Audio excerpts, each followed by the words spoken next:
Sir, good afternoon. Good afternoon po. Yakit ang kontraktor na yung building. Okay po. Sa amin dahil. Sige po lang mukha po. Magkano po yung kayo, kontrata? Ay ka na po, 5 million niya ako po. 5 million. Bayan. O na lang pong klaseng material yung gawin ni sir. Siyempre po yung gamitan tamong materialis kaya hindi tamo po substandard, hindi tamo po mumurahin. Baka po masyadong mitas costing yung building. Okay. O sige sir na pag-aralan mo pa yung kaya, kaya ako sa nung kaya. Okay, sir. Eh? Sige na, sir. Ay, sir.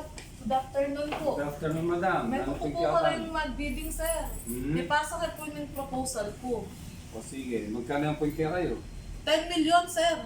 Magkamala naman. O sir, syempre na itong matibay ang gamitan tamo. Branded lang po. Sulit naman po yung bayad nyo, sir. Okay. O sige madam, pag-aralan tayo na eh. O sige, sir, na. Kaya ako kayo nung Opo. kaya. Thank you na, sir. Sana, Opo. sir, na. Sige po. Thank you po, na.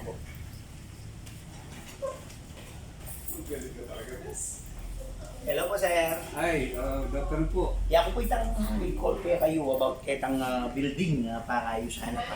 Opo. Opo. Ano po yung proposal tayo sir? Ita pong proposal ko sana, ketang building na pagawa nyo.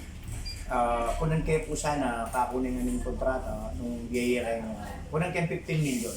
Bakit katas na sir? 15 million po okay, kasi makanya po yung maging kaya na ng 15 million. Kita pong minunang engineer ay kasabi yung kukunan ng 5 million. Di tano kaya rin 5 million yan ang gawa. Ngayon rin ang 10 million na may tatagan, siya 5 million tamo. Sa lesson na yan. Oo. Yun yung buri kong kasabi Point sir. ako sir, niya, deal na yan. Sa lesson. Ayan.